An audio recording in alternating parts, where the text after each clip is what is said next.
Breaking news చూస్తున్నారు.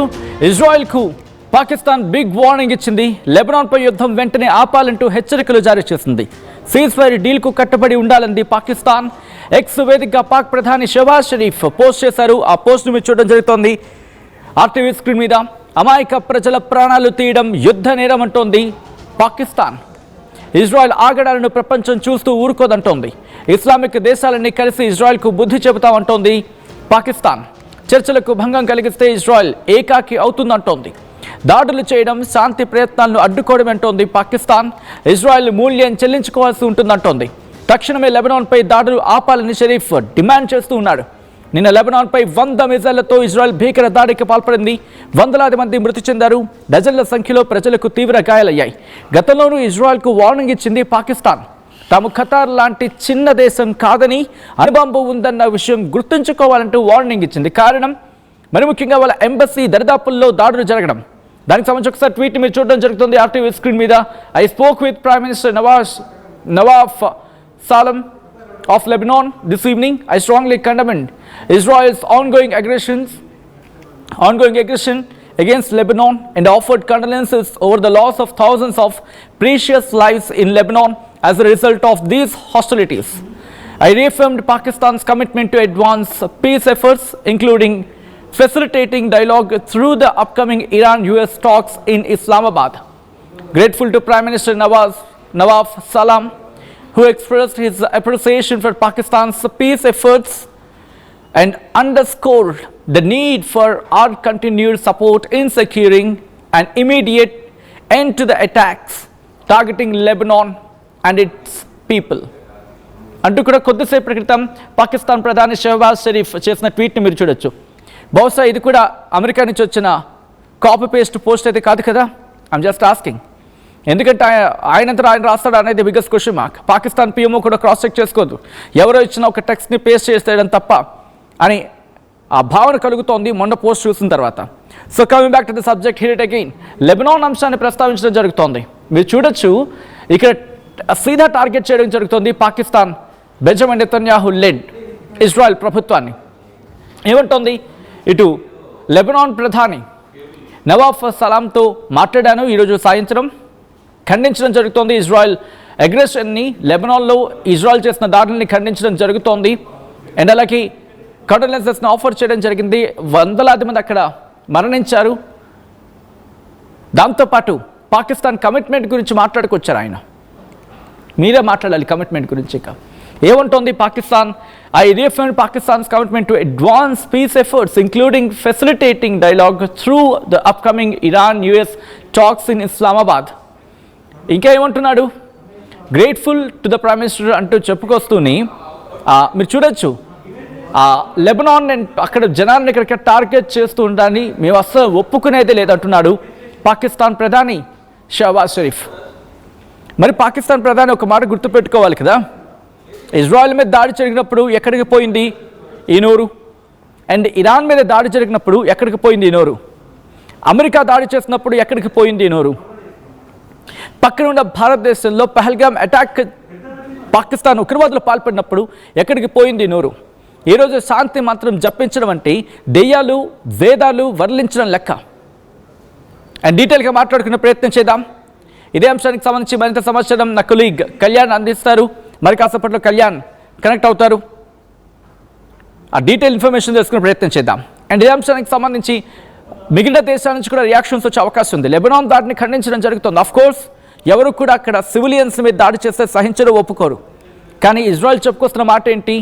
Hezbollah అనేది ఉగ్రవాద సంస్థ, అక్కడ ఉగ్రవాదులు ఉన్నారు, ఆ ఉగ్రవాదులను మేము చంపుతున్నాం, ఆ ఉగ్రవాదులు ప్రజలని షీల్డ్లా పెట్టుకొని వాళ్ళు తలదాచుకొని మా మీద దాడికి పాల్పడుతున్నారంటూ కూడా చెప్పుకొస్తున్న క్రమం. ఈ నేపథ్యంలో ఇజ్రాయెల్ దాడులకు ఇంకా వెళ్ళే అవకాశం ఉంది. అండ్ డీటెయిల్గా మాట్లాడుకునే ప్రయత్నం చేద్దాం. నా కొలీగ్ కళ్యాణ్ అప్డేట్స్ అందించేందుకు ఫోన్లో జాయిన్ అవుతున్నారు. కళ్యాణ్ దగ్గరికి వెళ్ళే ప్రయత్నం చేస్తున్నాను. కళ్యాణ్, ఈ దాడి గురించి పాకిస్తాన్ ఏమంటోంది? అట్ ద సేమ్ టైం ఎటువంటి రియాక్షన్స్ వస్తున్నాయి? అండ్ ఇజ్రాయెల్ వర్షన్ ఏంటి దీని మీద? సచిన్, మనం చూస్తే పాకిస్తాన్ ఫారెన్ ఆఫీస్ ఒక స్టేట్మెంట్ రిలీజ్ చేసింది. అఫీషియల్ గానే ఇజ్రాయెల్ చేసిన ఈ దాడులన్నింటినీ కూడా ఒక స్ట్రాంగెస్ట్ టర్మ్స్, అంటే గతంలో ఎప్పుడు కూడా ఈ లెవెల్లో ఇటు ఇజ్రాయెల్ లెబనాన్ పైన ఎప్పుడు ఇలాంటి దాడులు చేయలేదు. నిన్న జరిగిన దాడుల్లో ఒక్కరోజే దాదాపు 300 మంది చనిపోయారు. లెబనాన్లో మొత్తంగా ఇప్పుడు దాదాపు సుమారు 2000 మంది చనిపోవడం, 10,000 మంది గాయపడడం, అలాగే ఒక 12 లక్షల మంది ఇటు సదర్న్ లెబనాన్కి సంబంధించిన ప్రాంతాలన్నీ కూడా వదిలి పారిపోవాల్సిన పరిస్థితి ప్రస్తుతం నెలకొంది. దీనికి సంబంధించి పాకిస్తాన్ ఫారెన్ ఆఫీస్ అఫీషియల్గా ఒక స్టేట్మెంట్ ఇచ్చింది. దాంతోపాటు పాకిస్తాన్ రోల్ ఒకసారి మనం చూస్తే కనుక ఇటు ఒక మీడియేటర్ లాగా ఇటు అమెరికా, ఇరాన్ రెండు సీజ్ఫైర్కి సంబంధించిన మీడియేషన్ టాక్స్ చేసినప్పుడు చాలా క్లియర్గా లెబనాన్ కూడా దీంట్లో భాగమే అంటూ పాకిస్తాన్ చెప్పుకొచ్చే ప్రయత్నం చేసింది. ఖచ్చితంగా ఇటు ఇజ్రాయెల్, అమెరికా ఇవన్నీ కూడా సీజ్ఫైర్ అప్లై చేసినప్పుడు హెజ్బుల్లాకి సంబంధించిన ఆపరేషన్స్, హెజ్బుల్లాకి సంబంధించిన ఫోర్సెస్, ఆర్మీని కూడా దాంట్లో కన్సిడర్ చేయాలంటూ పాకిస్తాన్ చెప్తుంది. మరో పక్కన సిట్యువేషన్ చూస్తే ఎంత క్రిటికల్ సిట్యువేషన్ ఉందంటే ఇటు ఇస్లామాబాద్ అంటే ప్రపంచ దేశాలు కూడా ఖచ్చితంగా ఇవన్నీ చూస్తున్నాయి. చాలా క్లియర్గా ఇంటెన్స్ సిట్యువేషన్ ఉంది. 14 రోజుల సీజ్ఫైర్, 2 వారాలకు సంబంధించిన సీజ్ఫైర్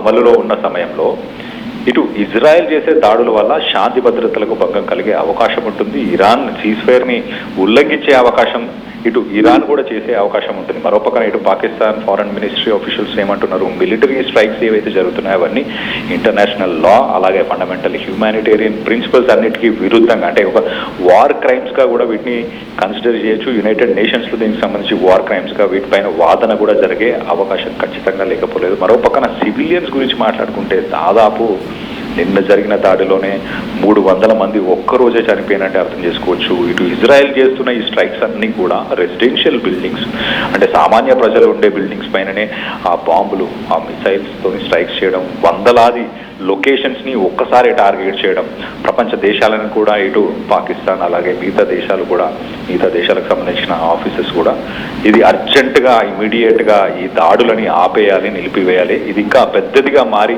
ఇటు మిడిల్ ఈస్టర్న్ కంట్రీస్లో ఉన్న శాంతి భద్రతలన్నింటినీ కూడా భంగం కలిగించే అవకాశం ఉంటుంది. ఖచ్చితంగా ఇవి ఎస్కలేట్ అయ్యే అవకాశం ఉంటుంది. దీన్ని ఇమీడియట్గా ఆపేయాలంటూ ఇటు పాకిస్తాన్ కోరడం జరిగింది. మరో పక్కన మనం చూస్తే ఇటు అమెరికాకు సంబంధించిన లేటెస్ట్ అసెట్స్, అంటే ఒక డ్రోన్ 2000 కోట్లకు సంబంధించిన ఒక డ్రోన్ని కూడా ఇటు ఇరాన్ కూల్చివేసింది.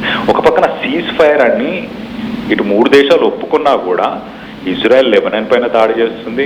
ఇటు ఇరాన్ భూభాగానికి సంబంధించి ఒక డ్రోన్ వస్తే ఆ డ్రోన్ కూడా మరి సర్ఫేస్ టు ఎయిర్ అనే ఒక మిసైల్ ద్వారా మరి ఇరానే కూలగొట్టిందా. మరో పక్కన దాడులు అయితే కొనసాగుతూనే ఉన్నాయి. హై టెన్షన్ సిట్యువేషన్ అయితే నెలకొనే ఉంది సచిన్. ఏ క్షణాన ఏం జరుగుతుందో చెప్పలేని పరిస్థితి. ప్రపంచ దేశాలన్నీ కూడా ఊపిరి పీల్చుకున్న కొన్ని క్షణాలకే మళ్ళీ దాడులు జరగడం, ఒక్కసారిగా ఇటు international global markets, stock markets కావచ్చు, ఎనర్జీ సెక్టార్కి సంబంధించిన మార్కెట్స్ కావచ్చు, ఇవన్నీ కూడా కూలిపోతున్నాయి. క్రూడ్ ప్రైసెస్ నిన్న మనం చూస్తే కనుక దాదాపు $110 ఇంటర్నేషనల్ మార్కెట్లో పర్ బ్యారెల్ ఉన్నది కాస్త $80-90 ప్రాంతాలకు చేరుకున్న తర్వాత మళ్ళీ దాడులు కంటిన్యూ అవడం వల్ల దాని ఎఫెక్ట్ అవుతుంది. ఇటు ఇరాన్ ఒక పక్కన మనం చూస్తే స్ట్రెయిట్ ఆఫ్ హర్మోజ్ని ఓపెన్ చేస్తున్నాము, ఓపెన్ ఫర్ ఆల్ ఓన్లీ అని చెప్పి ఓపెన్ చేసిన మరికొన్ని గంటల్లోనే మళ్ళీ దాన్ని క్లోజ్ చేయడం, మళ్ళీ మైన్స్ని పెట్టడం. అక్కడ మైన్స్ని ఏర్పరుస్తున్నారా లేదా, అక్కడ ఎలాంటి యాక్టివిటీ స్ట్రెయిట్ ఆఫ్ హార్మోజ్లో జరుగుతుంది అని తెలుసుకునే ప్రయత్నం చేసింది అమెరికా. ఒక డ్రోన్ని పంపించింది. 1850 కోట్ల డ్రోన్, ఒక డ్రోను, దాంట్లో ఎలాంటి పైలట్స్ ఉండరు, దాన్ని ఇటలీ నుంచి ఆపరేట్ చేస్తున్నారు. అలాంటి సిచ్యువేషన్లో కూడా మొత్తానికైతే ఇప్పుడు ఏ క్షణానైనా యుద్ధం ఇంకా భీకరంగా మారే అవకాశం ఉంది. పాకిస్తాన్ కూడా ఇజ్రాయెల్కి వార్నింగ్ ఇస్తున్న పరిస్థితి ప్రస్తుతానికి Sachin. Alright, thanks for the update Kalyan. మొత్తం అయితే మాత్రం ప్రస్తుతం పరిణామం ఇంకా డిటోరియేట్ అవుతుంది అనుకోవడంలో అతిశయోక్తి లేదు. ఇజ్రాయెల్కు పాకిస్తాన్ బిగ్ వార్నింగ్ ఇచ్చింది. లెబనాన్పై యుద్ధం వెంటనే ఆపాలంటూ హెచ్చరికలు జారీ చేసింది. సీజ్ ఫైర్ డీల్కు కట్టుబడి ఉండాలంటూ పాకిస్తాన్ చెప్పుకొచ్చింది. ఎక్స్ వేదికగా పాకిస్తాన్ ప్రధాని షహబాజ్ షరీఫ్ చేసిన పోస్ట్ ప్రస్తుతం సంచలనంగా మారిందనుకోవాలి. అమాయక ప్రజల ప్రాణాలు తీయడం యుద్ధ నేరం అంటోంది పాకిస్తాన్. ఇజ్రాయెల్ ఆగడాలను ప్రపంచం చూస్తూ ఊరుకోదంటోంది. ఇస్లామిక్ దేశాలన్నీ కలిసి ఇజ్రాయెల్కు తగిన బుద్ధి చెప్తామంటోంది పాకిస్తాన్. చర్చలకు భంగం కలిగిస్తే ఇజ్రాయెల్ ఏకాకవుతుందంటోంది. ఇక దాడులు చేయడం, శాంతి ప్రయత్నాలను అడ్డుకోవడమే అంటోంది పాకిస్తాన్. ఇజ్రాయెల్ మూల్యం చెల్లించుకోవాల్సి ఉంటుందని చెప్పుకొచ్చాడు పాకిస్తాన్ ప్రధాని షహబాజ్ షరీఫ్.